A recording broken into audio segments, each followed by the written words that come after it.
प्रधानमंत्री नरेंद्र मोदी की रेवाड़ी रैली से जहां हरियाणा बीजेपी मनोहर लाल खट्टर और राव इंद्रजीत सिंह गदगद हो गए हैं, वहीं हरियाणा का एक नेता ऐसा भी है जो इस रैली के बाद घबरा गया है। हम बात कर रहे हैं डिप्टी सीएम दुष्यंत चौटाला की। हरियाणा में बीजेपी के साथ सत्ता के साझेदार जेजेपी के मुखिया दुष्यंत चौटाला भी कल रेवाड़ी की रैली में मौजूद थे। इस अवसर पर प्रधानमंत्री मोदी के साथ उनका आमना सामना भी हुआ। पहले आप इन दोनों के कनेक्शन को, दोनों के रिएक्शन को समझने के लिए इस मौके की 3 फोटो को जरा गौर से देखिए। 2 फोटो एयरपोर्ट की हैं, जहां पर प्रधानमंत्री मोदी का अभिवादन करते हुए आपको डिप्टी सीएम दुष्यंत चौटाला नजर आएंगे। आप गौर से दोनों ही नेताओं की बॉडी लैंग्वेज को देखिए।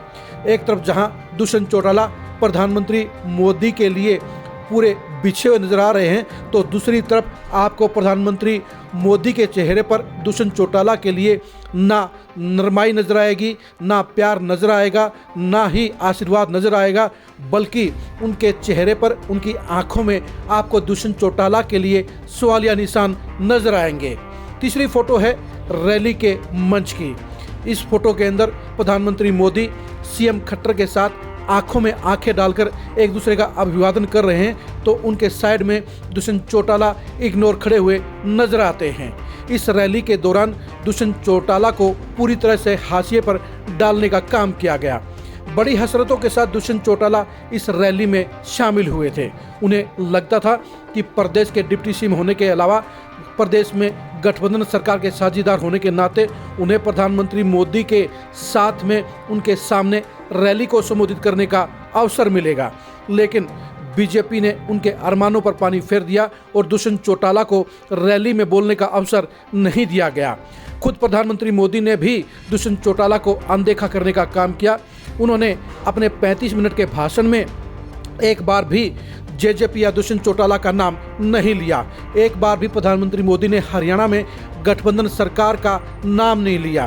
प्रधानमंत्री मोदी ने हरियाणा को लेकर 16 बार जिक्र किया, सरकार की उपलब्धियों का जिक्र किया, हरियाणा के विकास का भी जिक्र किया, लेकिन एक बार भी उन्होंने प्रदेश में गठबंधन सरकार होने की बात नहीं की, बल्कि वो हमारी सरकार कहकर सारी बातें कहते रहे, सारा खाका खींचते रहे और एक बार भी हरियाणा में एनडीए की सरकार या जेजेपी के साथ गठबंधन की सरकार का नाम नहीं लिया। पूरी तरह से साफ हो गया कि प्रधानमंत्री मोदी दुष्यंत चौटाला को लेकर पॉजिटिव नहीं है और इसलिए ना ही वो जेजेपी को लेकर, भविष्य के गठबंधन को लेकर तैयार हैं। यही वजह रही कि इस रैली के अंदर बेशक स्टेज के ऊपर दुष्यंत चौटाला मौजूद थे, बेशक वो प्रधानमंत्री मोदी की अगुवाई भी कर रहे थे, लेकिन प्रधानमंत्री मोदी ने दुष्यंत चौटाला को पूरी तरह से इग्नोर करने का काम किया।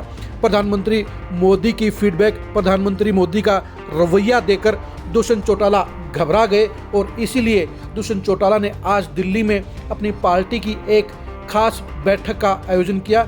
इस बैठक के अंदर लोकसभा चुनाव अकेले बलबूते पर लड़ने पर विचार विमर्श किया गया।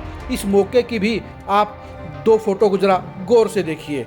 इस फोटो के अंदर आपको जहां दुष्यंत चौटाला के साथ में केसी बांगड़ नजर आएंगे, जहां आपको प्रदेश अध्यक्ष निशान सिंह नजर आएंगे, राजेंद्र लितानी नजर आएंगे, मंत्री अनूप धानक भी दिखेंगे और इसके साथ साथ आपको विधायकों के तौर पर अमरजीत ढांडा और रामकरण काला भी नजर आएंगे, लेकिन बाकी के 5 विधायक इस बैठक में आपको नजर नहीं आएंगे।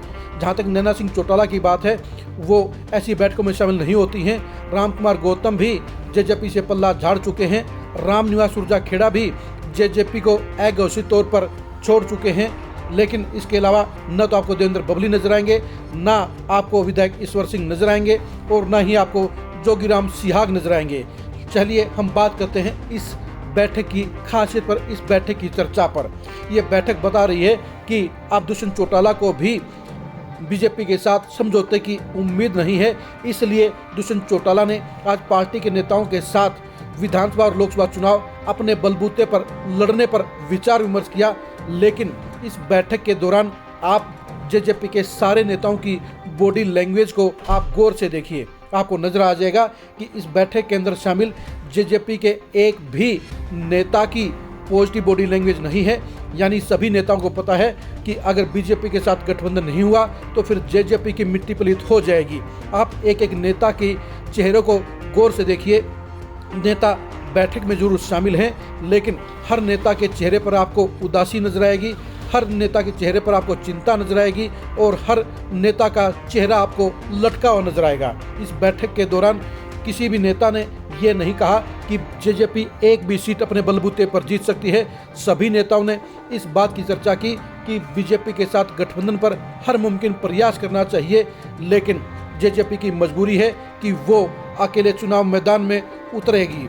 जेजेपी के लिए इस बैठक के अंदर दुष्यंत चौटाला ने अकेले लोकसभा चुनाव लड़कर मिलने वाले परिणाम को लेकर विचार विमर्श किया, लेकिन अंदर की बात यही है कि सभी नेताओं ने कहा कि अकेले चुनाव लड़ने पर पार्टी को कुछ भी हासिल नहीं होगा, पार्टी के लिए खराब हालात पैदा हो जाएंगे और इसलिए बीजेपी के साथ गठबंधन होना चाहिए।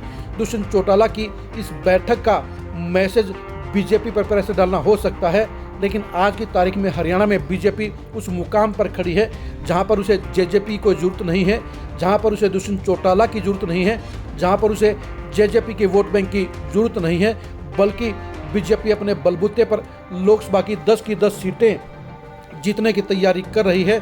चाहे वो प्रधानमंत्री मोदी हो, चाहे वो अमित शाह हो, चाहे जेपी नड्डा हो, सभी के सभी इस बात का ऐलान कर गए हैं कि हरियाणा में बीजेपी दोबारा से 10 लोकसभा सीटें जीतने का काम करेगी।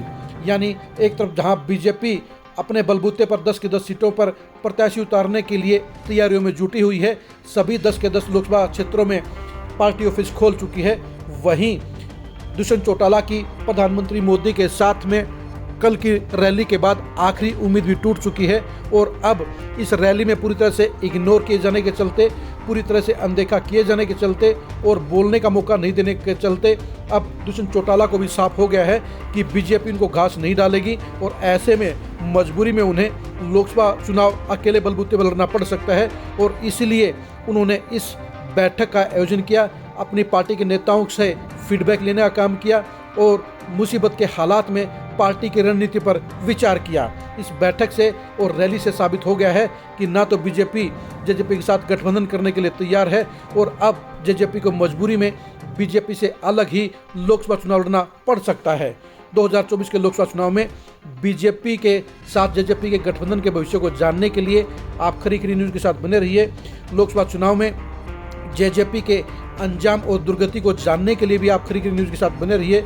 10 सीटें जीतने के बीजेपी के दावे को समझने के लिए, गहराई पर जाने के लिए और अंदर के समीकरणों को जानने के लिए आप खरी खरी न्यूज़ के साथ बने रहिए।